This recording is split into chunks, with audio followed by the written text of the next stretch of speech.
Assalamualaikum warahmatullahi wabarakatuh. Perkenalkan, nama saya Winda Robiati dengan NIM 19 10 10 50 5678, Fakultas Ekonomi dan Bisnis, Prodi Manajemen, mata kuliah Manajemen Operasi. Di sini saya akan mempresentasikan materi tentang mengelola kualitas, Total Quality Management, dan Six Sigma. Pengertian manajemen kualitas. Definisi manajemen kualitas sebagai semua aktivitas dari fungsi manajemen secara keseluruhan yang menentukan kebijaksanaan kualitas, tujuan-tujuan dan tanggung jawab, serta mengimplementasikannya melalui alat-alat seperti perencanaan kualitas atau quality planning, pengendalian kualitas atau quality control, jaminan kualitas atau quality asuransi, dan peningkatan kualitas atau quality improvement. Dari definisi tentang manajemen kualitas di atas, Quality Vocabulary juga mengemukakan beberapa definisi tentang perencanaan kualitas sebagai berikut. Yang pertama, perencanaan kualitas atau quality planning merupakan penetapan dan pengembangan tujuan dan kebutuhan untuk serta penerapan sistem kualitas. Yang kedua, pengendalian kualitas atau quality control merupakan teknik-teknik dan aktivitas operasional yang digunakan untuk memenuhi persyaratan kualitas. Yang ketiga, jaminan kualitas atau quality asuransi merupakan semua tindakan terencana dan sistematik yang mengimplementasikan dan didemonstrasikan guna memberikan kepercayaan yang cukup bahwa produk akan memuaskan kebutuhan untuk kualitas tertentu. Yang keempat, peningkatan kualitas atau quality improvement merupakan tindakan-tindakan yang diambil guna meningkatkan nilai produk untuk pelanggan melalui peningkatan efektivitas dan efisiensi dari proses aktivitas melalui struktur organisasi. Pengertian Total Quality Management. Total Quality Management merupakan suatu pendekatan manajemen yang berkembang dari Amerika Serikat, dipelopori oleh pakar kualitas Deming, Juran, dan Krobesi dari tahun 1950 dan lebih populer sejak tahun 1980-an. Diimplementasikan secara luas untuk meningkatkan daya saing perusahaan. Total Quality Management merupakan suatu pendekatan yang berorientasi pada pelanggan dengan memperkenalkan perubahan manajemen secara sistematik dan perbaikan terus-menerus terhadap proses, produk, dan pelayanan suatu organisasi. Pengertian quality management menurut para ahli. Yang pertama, menurut Tijiptono, Total Quality Management merupakan suatu pendekatan dalam menjalankan usaha yang mencoba untuk memaksimumkan daya saing organisasi melalui perbaikan terus-menerus atas produk, jasa, manusia, proses, dan lingkungannya. Yang kedua, menurut Shimamura, Total Quality Management atau manajemen mutu terpadu ialah lingkungan organisasi di mana semua fungsi bekerja sama untuk membangun mutu ke dalam produk atau jasa perusahaan. Yang ketiga, menurut Hansen dan Noe, Total Quality Management yaitu suatu perbaikan berkelanjutan yang mana hal ini adalah suatu yang mendasari sifatnya bagi pengembangan proses manufaktur yang sempurna. Yang keempat, menurut Gessfers, Total Quality Management yakni suatu cara meningkatkan performasi secara terus-menerus atau continue performance dan improvement pada setiap level operasi atau proses dalam setiap area fungsional dari suatu organisasi dengan menggunakan semua sumber daya manusia dan modal yang tersedia. Total Quality Management adalah sebuah filosofi yang melibatkan setiap pelaku dalam organisasi atau usaha dalam sebuah usaha perbaikan secara terus-menerus untuk memperbaiki kualitas dan mencapai kepuasan pelanggan. Dari definisi TQM tersebut, ada 3 kunci utama dalam pelaksanaan TQM, yaitu yang pertama, continue improvement, perbaikan terus-menerus. Yang kedua, keterlibatan seluruh anggota dalam organisasi.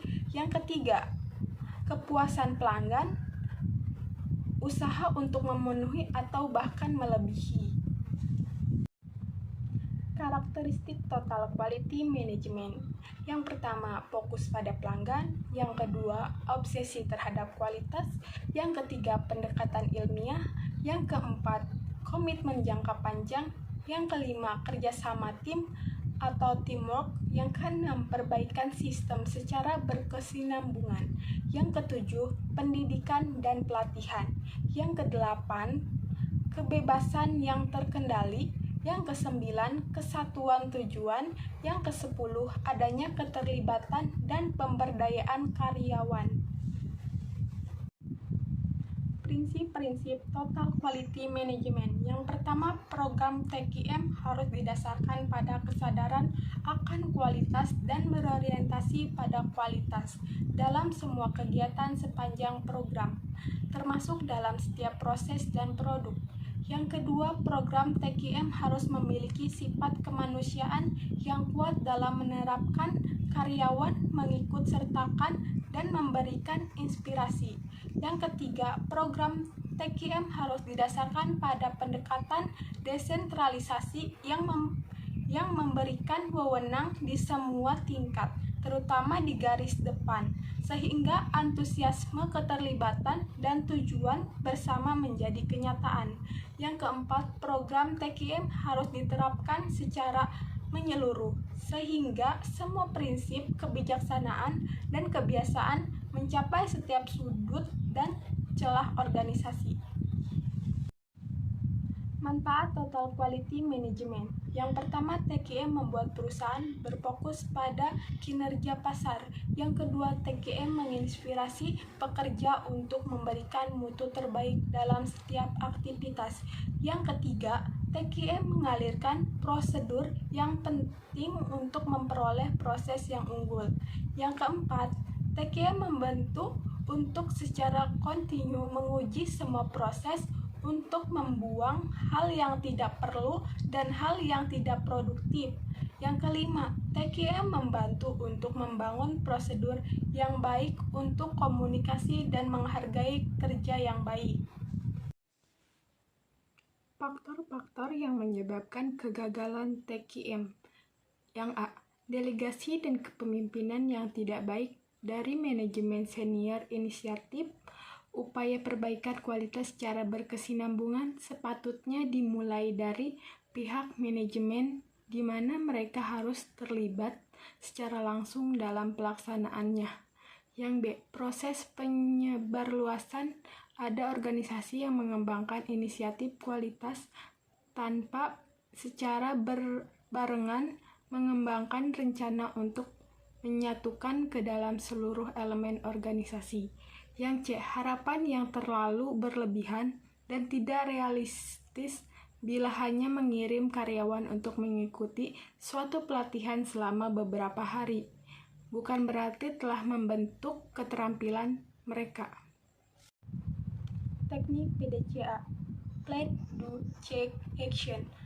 Yang pertama, plan. Plan pada siklus PDCA ini tujuannya adalah untuk mengidentifikasikan dan menganalisa masalah. Yang kedua, Do. Dalam siklus Do bukan menjalankan proses, tetapi melakukan uji coba atau tes, karena proses dijalankan pada tahap ACT. Yang ketiga, Check. Pada tahap ini, mengukur seberapa efektif percobaan yang telah dilakukan pada tahap siklus PDCA sebelumnya, yaitu Do. Yang keempat, Action. Jika tahap ini sudah selesai dan kita sudah sampai di tahap berikutnya, Yang lebih baik kita bisa mengulang proses ini dari awal kembali untuk mencapai tahapan yang lebih tinggi. Siklus PDCA memberikan tahapan proses pemecahan masalah yang terstruktur dan akurat. Siklus PDCA ini efektif untuk yang pertama, membantu penerapan Kaizen atau proses perbaikan terus-menerus. Ketika siklus PDCA ini diulang kembali, ia akan membuka kemungkinan untuk menemukan area baru yang perlu ditingkatkan. Yang kedua, mengidentifikasi solusi-solusi baru untuk meningkatkan proses berulang secara signifikan. Yang ketiga, membuka cakrawala yang lebih luas akan solusi masalah yang ada, mengujinya, dan meningkatkan hasil dalam proses yang terkontrol sebelum diimplementasikan secara luas. Yang keempat, menghindari pemborosan sumber daya secara luas. Langkah-langkah atau tahapan upaya perbaikan PDCA. Yang pertama, menemukan masalah atau persoalan. Yang kedua, mencari penyebab terjadinya persoalan. Yang ketiga, mencari faktor yang paling berpengaruh terhadap persoalan. Yang keempat, menemukan tindakan penanggulangan. Yang kelima, melaksanakan sepenuhnya rencana tidak penanggulangan. Yang keenam, memeriksa hasil-hasil pelaksanaan penanggulangan. Yang ketujuh, mencegah timbulnya persoalan yang sama. Yang kedelapan, menyelesaikan persoalan lain yang belum terselesaikan. Kelebihan dan kekurangan Total Quality Management. Kelebihannya, yang pertama, memenuhi kepuasan pelanggan, adanya pengurangan biaya. Yang kedua, peningkatan produktivitas. Yang ketiga, meningkatkan pertumbuhan pasar. Yang keempat, meningkatkan efisiensi waktu.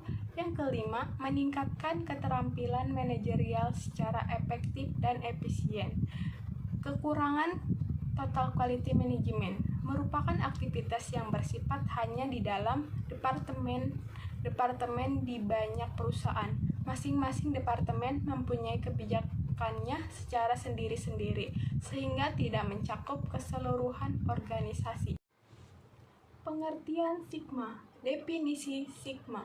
Sigma, huruf abjad Yunani ke-18, adalah istilah statistik untuk menunjukkan penyimpangan standar atau standard deviation, suatu indikator dari tingkat variasi dalam seperangkat pengukuran atau proses dalam penggunaan bisnisnya.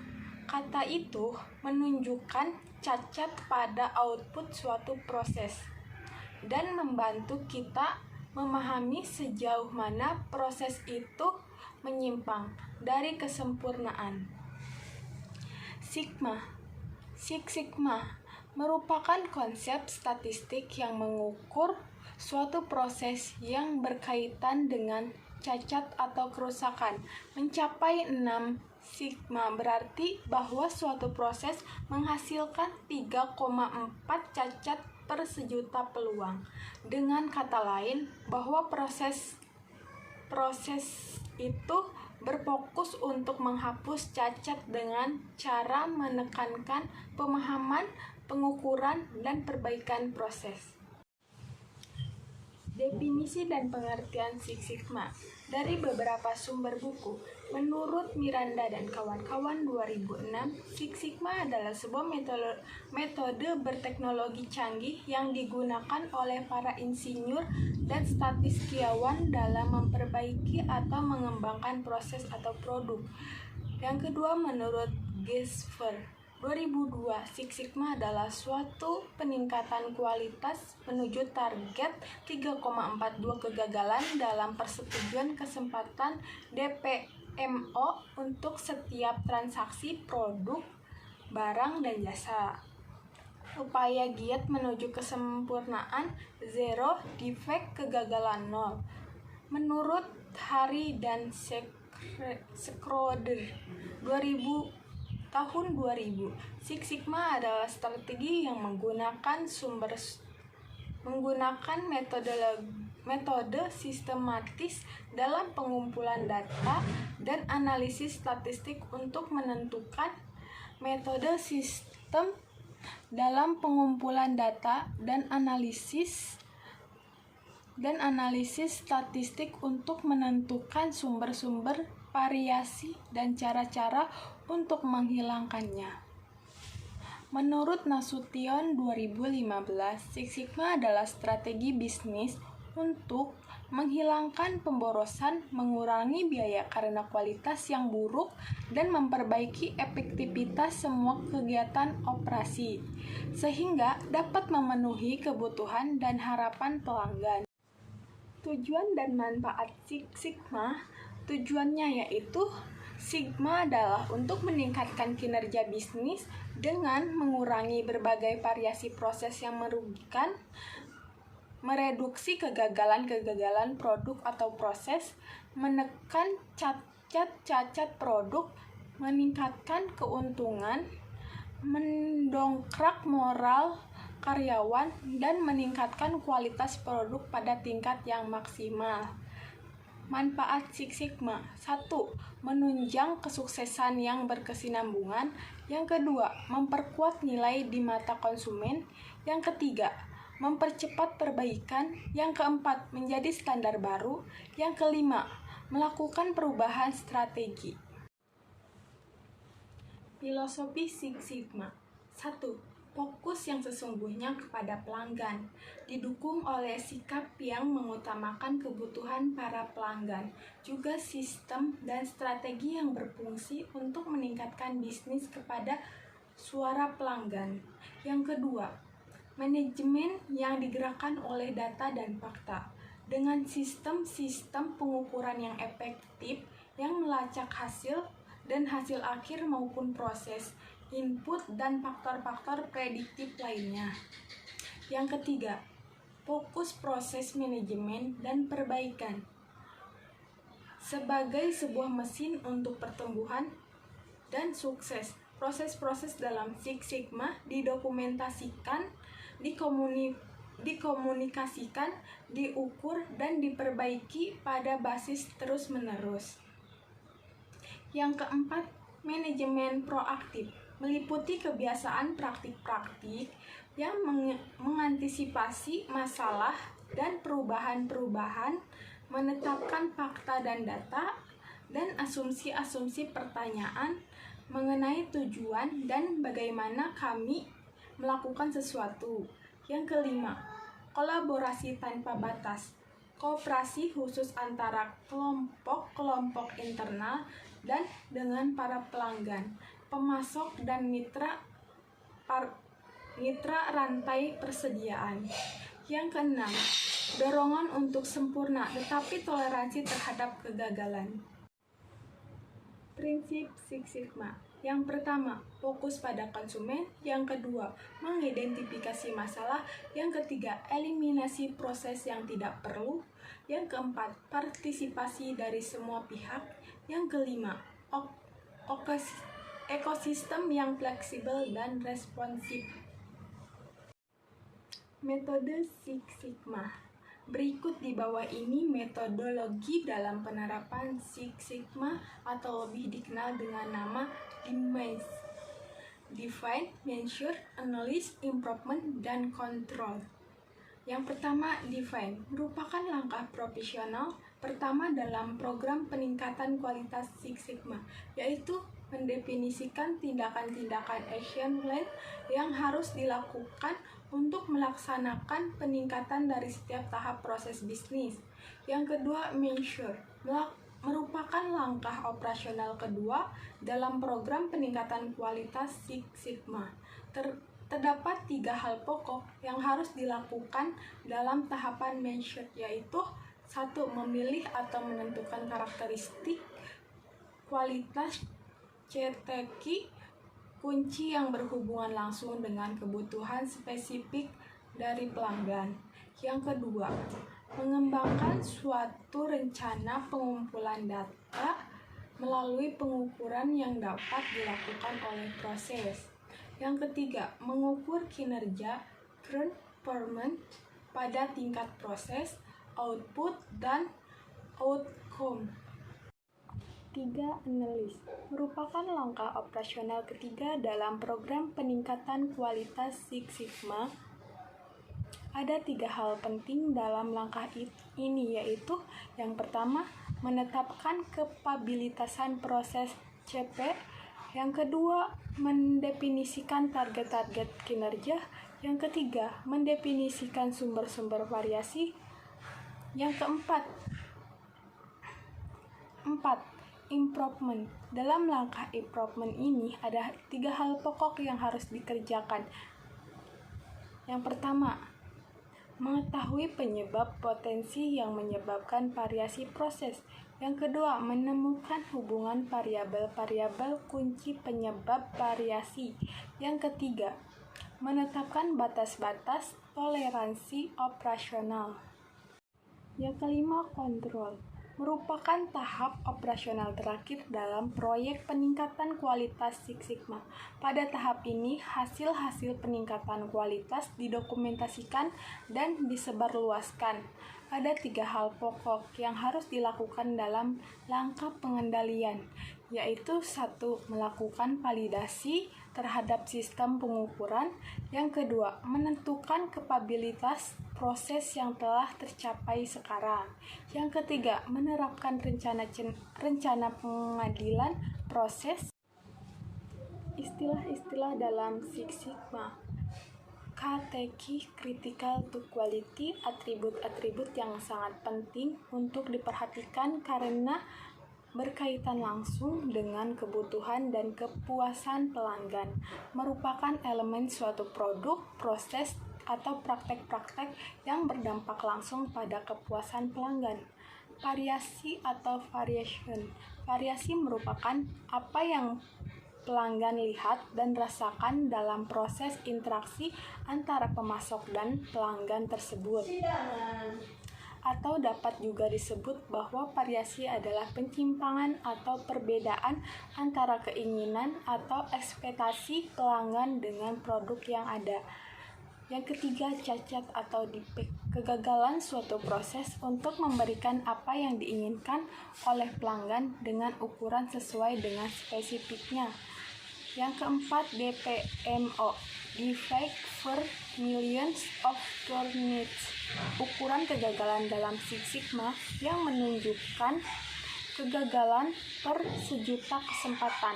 Target dari kualitas Six Sigma adalah 3,4 DPMO yang harus tidak dipresentasikan sebagai 3,4 unit output yang cacat dari sejuta unit output yang diproduksi. Kelebihan dan kekurangan Six Sigma. Kelebihannya yang pertama, dapat diterapkan di bidang usaha apa saja, mulai dari rencana strategi sampai operasional hingga pelayanan pelanggan yang dilakukan secara maksimal. Yang kedua, dapat lebih memahami sistem agar dapat memonitor letak suatu kesalahan. Kekurangannya yang pertama, membutuhkan biaya penelitian yang cukup besar. Yang kedua, diperlukan SDM yang terlatih dan memilih pengetahuan yang luas karena suatu tuntutan untuk terus mengurangi sebuah produk. Sekian pemaparan materi dari saya, kurang lebihnya mohon maaf. Semoga bermanfaat untuk kalian yang menonton. Dan jangan lupa like, subscribe, dan komen. Terima kasih. Wassalamualaikum warahmatullahi wabarakatuh.